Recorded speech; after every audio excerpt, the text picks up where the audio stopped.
Hello दोस्तों, स्वागत है आपका क्रिक टाइम आउट 11 चैनल पे। और आज जो हम मैच कवर करने वाले हैं वो है England women versus Australia women के बीच का तीसरा ओडीआई मैच, जो होने वाला है 17 जनवरी को सुबह 4:30 बजे इंडियन स्टैंडर्ड टाइम के हिसाब से। तो जो सबसे इम्पोर्टेंट बात है वो ये कि आपको हमारा cric time out 11 YouTube channel subscribe कर लेना है। वहाँ पे आपको डेली बेसिस पे मैच का वीडियो अपडेट और एनालिसिस मिलता रहेगा। और उसके साथ साथ आप हमारा cric time out 11 Telegram channel भी ज्वाइन कर लीजिए। तो कोई भी लाइव अपडेट जैसे टॉस रिजल्ट, पिच रिपोर्ट, कोई भी प्लेयर टीम के अंदर आता है, कोई भी प्लेयर टीम से बाहर जाता है, या फैंटेसी साइट्स की टीम, ये सारी इन्फॉर्मेशन आपको टेलीग्राम चैनल पे मिलती रहेगी। इसलिए हमारे दोनों सोशल मीडिया अकाउंट से जरूर जुड़ जाए। बात कर लेते हैं मैच वेन्यू और पिच एनालिसिस की। तो मैच होने वाले हैं बेलेरी ओवल होबार्ट में। और यहाँ की पिच ना बैटर्स के लिए पैराडाइज है। रन स्कोरिंग यहाँ पे काफी ज्यादा इजी होता है।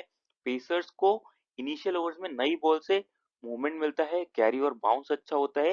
लेकिन जैसे जैसे मैच आगे बढ़ जाता है ना, वैसे वैसे बैटिंग और भी ज्यादा आसान हो जाता है। पिच बेल्टर हो जाता है एकदम। और बैट्समैन के लिए बहुत ज्यादा मदद है। स्पिनर्स के लिए पिच से उतनी मदद नहीं है, लेकिन जो विमेंस का गेम है उसमें स्पिनर्स हमेशा गेम में आएंगे ही। तो आपको स्पिनर्स, क्वालिटी स्पिनर्स भी यहाँ पे लेके चलने होंगे। बात कर लेते हैं कुछ प्रीवियस स्कोर्स की। तो 2016 में जो सेकंड लास्ट मैच हुआ, वहां इंडिया वुमेन ने पहले बैटिंग करते हुए बनाए 252 रन 8 विकेट के नुकसान पे। ऑस्ट्रेलिया वुमेन ने 253 रन बना के आराम से उसको चेस कर लिया 4 विकेट के नुकसान पे। इस मैच में पेस को 8 और स्पिन को 3 विकेट्स मिले थे। बात करते हैं नेक्स्ट मैच की। वहां ऑस्ट्रेलिया वुमेन 231 रन पे बना पाई 7 विकेट के नुकसान पे, और इंडिया वुमेन उसको आराम से चेस कर गई 234 रन 47 ओवर में 5 विकेट के नुकसान पे। इस मैच में पेस को 7 और स्पिन को 3 विकेट्स मिले थे। तो बैटिंग के लिए आपको दिख रहा होगा कि पिच काफी ज्यादा अच्छा है। अगर बात करें एक्सपेक्टेड स्कोर की, तो 250 से 280 के बीच में होना चाहिए। बात कर लेते हैं हेड टू हेड रिकॉर्ड की। तो दोनों टीमों ने 160 मैचेस खेले हुए हैं। इंग्लैंड 60 मैच जीती हुई है, ऑस्ट्रेलिया वहीं 95 मैचेस जीती हुई है। लास्ट के 5 मैच की बात करें तो ऑस्ट्रेलिया अपना विनिंग स्ट्रीक लगातार जारी रखे हुए है। 4 मैचेस जीत के आ रही है, वहीं इंग्लैंड 2 मैचेस जीत के आ रही है। लेकिन दोनों ही टीम ना ऑन पेपर काफी स्ट्रॉन्ग टीम है और कभी भी एक दूसरे को हरा सकती है। तो आपको एक क्लोज एनकाउंटर देखने को मिलना चाहिए। बात कर लेते हैं इंग्लैंड वुमेन के प्लेइंग 11 की। तो मिया बुशे ओपन करेंगी टैमी ब्यूमाउंट के साथ, फिर आएंगी Heather Knight, Nat Sciver Brunt, Danni Wyatt, Amy Jones, Alice Capsey, Charlie Dean, Sophia Ecclestone, Lauren Filer और लॉरेन बेल। बात कर ले यहाँ पे ओवर डिविजन की। तो जो 5 मेन बॉलर है ना, यही अपने पूरे ओवर्स करने चाहिए। अब एलिस कैप्सी ने लास्ट मैच में विकेट्स लिए थे, तो इस वजह से हो सकता है एलिस कैप्सी को इस मैच में भी बॉलिंग मिल जाए। तो अगर किसी के भी ओवर्स इनमें से कटते हैं ना, Charlie Dean, Sophia Ecclestone, Lauren Filer, Lauren Bell या नैट सिवर ब्रेंट के, तो वो जाएंगे एलिस कैप्से के खाते में। और मोस्ट प्रोबेबली एलिस कैप्से बॉलिंग करनी चाहिए, लेकिन अगर उनके विकेट नहीं मिलते हैं तो इतनी ज्यादा बॉलिंग नहीं करेगी जितना उन्होंने लास्ट मैच में किया था। बात कर लिया अगर डेथ ओवर्स की, तो सोफिया क्लिसन डेथ में कंफर्म है। लॉरेन बेल भी डेथ में आपको बॉलिंग करती हुई दिख सकती है। बात कर लेते हैं इंग्लैंड वुमेन के प्लेयर स्टैट्स की। तो मिया बूचे 16 मैचेस की 14 इनिंग्स में 482 रन है, 40 का एवरेज, 107 का स्ट्राइक रेट। रीसेंट फॉर्म उतना अच्छा नहीं चल रहा है, लेकिन अगर हम विकेट वाइज, पिच वाइज बात करें ना, तो ये इस पिच पे काफी ज्यादा अच्छी प्लेयर हो सकती है। आपके लिए as a trump card pick का काम कर सकती है। तो आप टीम में इनको आराम से लेके चल सकते हैं, एक अच्छी ऑप्शन रहेंगी इस विकेट के हिसाब से। फिर आती है टाइमी बुमराह। तो रिसेंट फॉर्म इनका भी उतना अच्छा नहीं चल रहा है, लेकिन अगेन विकेट ये काफी ज्यादा अच्छा है बैटिंग के लिए। तो आप इनको भी लेके चल सकते हैं। और इनका ओडीआई एवरेज ना 40.57 का है, मतलब ओडीआई में इनके रिकॉर्ड्स काफी ज्यादा अच्छे हैं। तो आप इनको भी स्मॉल लीग में ट्राई करके चल सकते हैं। एक अच्छी ऑप्शन दिख रही है ये स्मॉल लीग के हिसाब से। फिर आती है हेदर नाइट। तो रिसेंट फॉर्म इनका भी कंसर्निंग है। अगर आप लास्ट के 5 मैचेस की बात करें ना, तो उतना अच्छा स्कोर आया नहीं है जितना इनसे एक्सपेक्टेशन होता है। टेक्निक वाइज बहुत ही स्ट्रॉन्ग प्लेयर है। अब दिक्कत बस यही है कि फॉर्म इनके साथ नहीं है, इस वजह से फिलहाल उतनी अच्छी ऑप्शन नहीं दिख रही है। लेकिन अगर आप थोड़ा सा भी रिस्क लेके चल सकते हैं ऐसी विकेट्स पे, तो आप इनको जरूर ट्राई करके चलिए। फिर आती है नैट सिवरब्रन। तो डुअल रोल रहेगा, बैटिंग बॉलिंग दोनों का बैकअप देती है। बैटिंग से फिलहाल फॉर्म उतना अच्छा नहीं चल रहा है। लास्ट के 5 मैच में से 3 मैच में जीरो पे आउट हुई है, सॉरी 2 मैच में जीरो पे आउट हुई है। लेकिन फिर भी क्योंकि डुअल रोल रहेगा, बैटिंग बॉलिंग दोनों का बैकअप रहेगा इनके साथ, इसलिए लेके चलना ज़रूरी हो जाता है, मैंडेटरी पिक रहेंगी। एक अच्छी वाइस कैप्टनसी चॉइस भी रहेंगी आपके लिए। फिर आते हैं डैनिट व्हाइट हॉज, तो नीचे भी आएंगी, आप छोड़ के चल सकते हैं, उतना अच्छा फॉर्म भी नहीं दिख रहा है, तो उतनी अच्छी पिक नहीं दिख रही है और सामने ऑपोजिशन की बॉलिंग भी काफी स्ट्रांग है, तो इस वजह से मैं कहूंगा आप इनको छोड़ के चलिए तो ही ज्यादा अच्छा रहेगा। फिर आती है एमी जोन्स, तो एक तो विकेट कीपिंग बैकअप रहेगा, साथ ही साथ फॉर्म भी इस बार अच्छा चल रहा है। अभी पीछे ना ये काफी ज्यादा स्ट्रगल कर रही थी, लेकिन लास्ट के 3-4 मैचेस से इन्होंने फॉर्म दिखाया है, तो ठीक ठाक पिक रहेंगी स्मॉल लीग के हिसाब से, आप चाहे तो इनको ट्राई करके चल सकते हैं। फिर आती है एलिस कैप से, तो बैटिंग के वाइज ना ये बिल्कुल भी अच्छी पिक नहीं होती है, लेकिन क्योंकि लास्ट मैच में बॉलिंग किया और वहां पे विकेट लिया, तो हो सकता है इस मैच में भी ये बॉलिंग करे, और अगर इन्होंने पहले ओवर में या 2 ओवर्स में विकेट ले लिया ना, तब इनके ओवर्स भी बढ़ जाएंगे और फिर बैटिंग करने तो आएंगी आएंगी, तो उस वजह से एक ठीक ठाक पिक हो जाएंगी स्मॉल लीग के हिसाब से, आप इनको ट्राई करके चल सकते हैं। फिर आती है चार्ली डीन, तो विकेट टेकिंग ऑप्शन हमेशा रहेंगी ये, 39 मैचेस में 69 विकेट्स ले रखे हैं, ज्यादातर मैच में विकेट्स आपको दिलाएंगी, और साथ ही साथ में ये बैटिंग भी अच्छा कर लेती हैं, बैटिंग का भी बैकअप रहेगा इनके साथ, तो मैंडेटरी पिक रहेंगी, जरूर कवर करके चलिए। अभी रिसेंट भी देखेंगे तो 47 रन की एक इनिंग्स खेली थी जहां पे इंग्लैंड का बैटिंग ऑर्डर कोलैप्स कर गया था, तो बैटिंग भी आती है इनको, आप आराम से इनको टीम में लेके चल सकते हैं, अच्छे ऑप्शन रहेंगे आपके लिए। फिर आते हैं सोफिया क्लिसन, तो डिफॉल्ट पिक रहेंगी, 71 मैचेस में 119 विकेट ले रखे हैं, ज्यादातर मैचेस में ना आपको विकेट दिला के जाएंगी, साथ ही साथ डेथ में बॉलिंग करेंगी तो वहां विकेट लेने के और ज्यादा चांसेस बनते हैं, तो मैंडेटरी पिक रहेंगी, इनको जरूर कवर करके चलिए। फिर आते हैं लॉरेन फेलर, तो 14 मैचेस में 23 विकेट ले रखे हैं, ये भी विकेट टेकर है, इनिशियल ओवर्स में स्विंग करा लेती है, पेस जनरेट कर लेती है, और नई बॉल से ना ये परेशान कर सकती है, सामने फिबी लिचफील्ड रहेंगी उनको, तो फिलहाल एक अच्छी ऑप्शन दिख रही है, एलिसा हेली भी इनकी बॉल्स पे परेशान हो सकती है, तो अगर इंग्लैंड पहले बॉलिंग करते हैं ना, तो उस केस में आप इनको ट्राई करके चल सकते हैं, एक अच्छी ऑप्शन रहेंगी, एक as a trump card pick काफी अच्छी ऑप्शन रहेंगी आपके लिए, आप आराम से टीम में इनको लेके चल सकते हैं। फिर आती है लॉरेन बेल, तो 18 मैचेस में 32 विकेट ले रखे हैं, फॉर्म काफी ज्यादा अच्छा चल रहा है रिसेंट, और अगर इंग्लैंड पहले बॉलिंग करता है तो ये भी अच्छी पिक रहेंगी, डेथ में बॉलिंग डालेंगी वहां पे, तो विकेट लेने के चांसेस और भी बढ़ जाएंगे। अगर इंग्लैंड सेकंड बॉलिंग करता है ना, तो उस केस में आप छोड़ सकते हैं, क्योंकि ऑस्ट्रेलिया थोड़ा सा फेवरेट्स है इस मैच में, और अगर इंग्लैंड का बैटिंग ऑर्डर कोलैप्स करता है फर्स्ट इनिंग्स में, तो फिर ये उतनी इफेक्टिव पिक नहीं रहेंगी सेकंड इनिंग्स में, आप उस केस में इनको छोड़ के चल सकते हैं।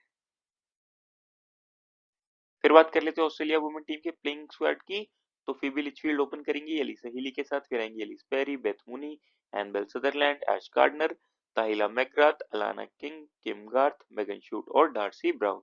बात कर ले यहाँ पे ओवर डिविजन की ना, तो ओवर ज्यादातर मैचेस में ऑस्ट्रेलियन टीम से पक्के नहीं है, क्योंकि बॉलिंग ऑप्शन इनके काफी ज्यादा है।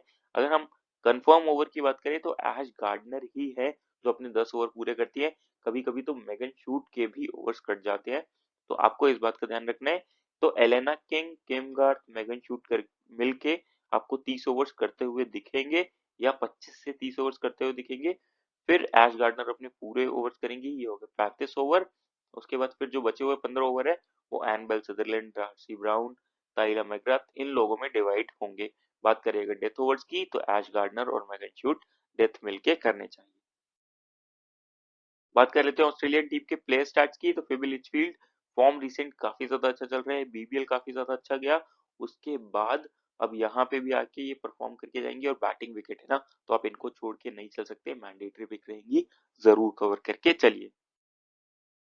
फिर आती है अलीसा हेली, टोटली हिट और मिस टाइप प्लेयर है, लेकिन रिसेंट मैचेस में ना फॉर्म अच्छा चल रहा है, स्टार्ट्स इनको मिले हैं, लेकिन ये ओवर हिटिंग के चक्कर में ज्यादातर आउट होकर चली जाती है, तो इस वजह से उतनी अच्छी पिक नहीं दिख रही है ये, लेकिन क्योंकि ओपनिंग करेंगी साथ ही साथ कीपिंग का बैकअप रहेगा, और कीपिंग के सेक्शन में ना आपको एमी जोन्स और एलिस हेली एक लक फैक्टर पे डिपेंड रहेगा, क्योंकि एमी जोन्स की बैटिंग नीचे आ रही है, तो अगर इंग्लैंड का बैटिंग ऑर्डर चल गया तो वहां पे फिर वो उतनी इफेक्टिव नहीं रहेंगी, और एलिसा हीली के साथ हमेशा ये हिट और मिस टाइप वाला चक्कर रहता है, ज़्यादा ओवरहीटिंग के चक्कर में ये आउट हो जाती है, तो उनके साथ ये वाला रिस्क रहेगा। तो वो टोटली लक फैक्टर पे डिपेंड करता है। आप विकेट कीपिंग सेक्शन से इन दोनों में से किसी को भी ले सकते हैं। फिर आती है एलिस पेरी। तो रिसेंट फॉर्म अच्छा चल रहा है, और ओडीआई मैचेस में ना जहाँ पे टाइम मिलेगा वहां पे ये धीमे धीमे खेल के अच्छे खासे रन बना के जाएंगी। मैंडेटरी पिक रहेंगी, जरूर कवर करके चलिए। पिच के हिसाब से भी ये अच्छी ऑप्शन रहेंगी। फिर आती है बेथ मूनी। तो डिफॉल्ट पिक रहेंगी। रिसेंट में आपको फॉर्म अच्छा नहीं दिख रहा होगा, लेकिन फिर भी इनको बैक करके चलिए। अगर आप एवरेज देखेंगे ना, 47 का एवरेज है और ज्यादातर मैचेस में आपको परफॉर्म करती हुई दिखेंगी। फिलहाल इस सीरीज में उतना अच्छा परफॉर्म नहीं किया है, लेकिन फिर भी आप ऐसे प्लेयर्स को बैक करके चलिए, अच्छी ऑप्शन रहेंगी आपके लिए। फिर आती है एनवेल सदरलैंड। तो डुअल रोल रहेगा, बैटिंग बॉलिंग दोनों का बैकअप रहेगा, मैंडेटरी पिक रहेंगी, जरूर कवर करके चलिए। ऐश गार्डनर डिफॉल्ट पिक हो जाती है आपके लिए। इनके साथ भी बैटिंग बॉलिंग दोनों का बैकअप रहेगा। अब तो बैटिंग से भी फॉर्म में दिख रही है। लास्ट के 5 मैचेस में 3 अच्छे स्कोर आए हुए हैं इनके बैट से, 50, 74 और 42 नॉट आउट। तो अच्छे पिक रहेंगी, डेथ में बॉलिंग करेंगी, कैप्टनसी के लिए सबसे सेफेस्ट ऑप्शन रहेंगी, जरूर कवर करके चलिए इनको। फिर आती है ताइला मैकग्राथ। तो उतना ज्यादा रोल रहता नहीं है, बैटिंग काफी ज्यादा नीचे आएगी, साथ ही साथ बॉलिंग में भी कभी कभार ही ओवर्स करती है, और वहां पे ना इतनी विकेट टेकिंग ऑप्शन नहीं है ये, तो आराम से आप छोड़ के इनको चल सकते हैं। फिर आती है एलिना किंग। तो विकेट टेकर है ये, और हर मैच में ना आपको ज्यादातर ये विकेट दिला के जाएंगी जाएंगी, 1 से 2। तो मैंडेटरी पिक रहेंगी, इनको जरूर कवर करके चलिए। फिर आती है किम गार्ड। तो ये भी विकेट टेकर है, रीसेंट फॉर्म भी अच्छा चल रहा है, और इसलिए पहले बॉलिंग करता है ना, तो ये भी आपके लिए मैंडेटरी पिक रहेंगी, जरूर कवर करके चलिएगा इनको। मैगन शूट ये आपके लिए डिफॉल्ट पिक हो जाती है। लास्ट के अगर 4 ओडीआई मैचेस देखेंगे, तो 3 मैचेस में विकेट नहीं लिया है, लेकिन इनको आप बैक करके चलिए। और अगर ऑस्ट्रेलिया फर्स्ट बॉलिंग करता है, तो वहां पे डेथ में बॉलिंग भी डालेंगे। इनिशियल ओवर्स में अगर थोड़ा सा भी स्विंग रहता है ना, जो कि रहता है बेलरी ओवर में, तो वहां पे ये और भी घातक साबित हो सकती है। तो मैंडेटरी पिक रहेंगी, इनको भी जरूर कवर करके चलिए। फिर आती है डार्सी ब्राउन। तो ओवर्स कभी भी कट जाते हैं, 23 मैचेस में 25 विकेट ले रखे हैं, और अगर इन्होंने पहले 3-4 ओवर्स में विकेट्स नहीं लिए ना, तो इन्हीं के सबसे ज्यादा ओवर्स कटने की उम्मीद रहेगी। तो स्मॉल लीग के हिसाब से बिल्कुल भी अच्छी पिक नहीं है। एज अ ट्रम्प कार्ड आप चाहें तो इनको ट्राई करके चल सकते हैं। पेस जनरेट कर लेती है, इनिशियल ओवर में सीम मूवमेंट भी करा लेती है, लेकिन फिर भी अभी कंसिस्टेंसी इनके साथ उतना नहीं है। बॉलिंग में लाइन लेंथ भी ना कभी कभार बहुत ही ज्यादा लेग साइड ऑफ साइड पे ड्रिफ्ट कर देती है। तो इस वजह से उतनी अच्छी पिक नहीं दिख रही है स्मॉल लीग के हिसाब से। आप ग्रैंड लीग में इनको ट्राई कर लीजिएगा। बात कर ले अगर ड्रीम इलेवन टीम की, तो विकेट कीपिंग सेक्शन से बेथ मूनी आपके लिए अच्छी ऑप्शन रहेंगी। आप चाहें तो एलिसे हेली और एमी जोन्स को भी ट्राई करके चल सकते हैं। फिर आते हैं बैटिंग सेक्शन में। तो यहाँ से एलिस पेरी मैंडेटरी पिक रहेंगी, फिर भी लिचफील्ड आपके लिए मैंडेटरी पिक रहेंगी। आप चाहें तो हेदर नाइट को भी कवर करके चल सकते हैं। मियां बूचे भी एक अच्छी पिक रहेंगी। फिर आते हैं ऑलराउंडर सेक्शन में। तो नैट सिमरन मैंडेटरी पिक रहेंगी, एनवेल सदरलैंड मैंडेटरी पिक रहेंगी, एश गार्डनर मैंडेटरी पिक रहेंगी। एलिस कैप्सी अब लास्ट मैच में बॉलिंग करी थी, इस वजह से इनको लेके चलना जरूरी हो जाता है। फिर आते हैं बॉलिंग सेक्शन में। तो मैगन शूट मैंडेटरी पिक रहेंगी, सोफिया क्लेसन मैंडेटरी पिक रहेंगी, एलेना किंग मैंडेटरी पिक रहेंगी, चार्ली डीन मैंडेटरी पिक रहेंगी। यहाँ से किम गार्थ भी एक अच्छी ऑप्शन रहेंगी आपके लिए। फिर बात कर लेते हैं कैप्टन वाइस कैप्टन की। तो आश गार्डनर सबसे सेफ कैप्टनसी चॉइस रहेंगी। वाइस कैप्टनसी चॉइस में आप एनबेल सदरलैंड को या सोफी एक्लेस्टन को लेके चल सकते हैं। फिलहाल मैं एनबेल सदरलैंड के साथ जा रहा हूँ। नैट सिवर ब्रेंट भी एक अच्छी वाइस कैप्टनसी चॉइस रहेंगी आपके लिए। तो कुछ इस प्रकार की रहेगी हमारी टीम, और अगर इसमें कोई भी चेंजेस होते हैं तो वो आपको टेलीग्राम चैनल पे मिल जाएंगे। उसके लिए टेलीग्राम चैनल को ज्वाइन कर लीजिएगा। और जो सबसे इंपॉर्टेंट बात है कि हमारे यूट्यूब चैनल को जरूर से सब्सक्राइब कर लीजिए। वहां पे आपको डेली बेसिस पे मैच का वीडियो अपडेट और एनालिसिस मिलता रहेगा। तो मिलते हैं अगली वीडियो के साथ। Thank you.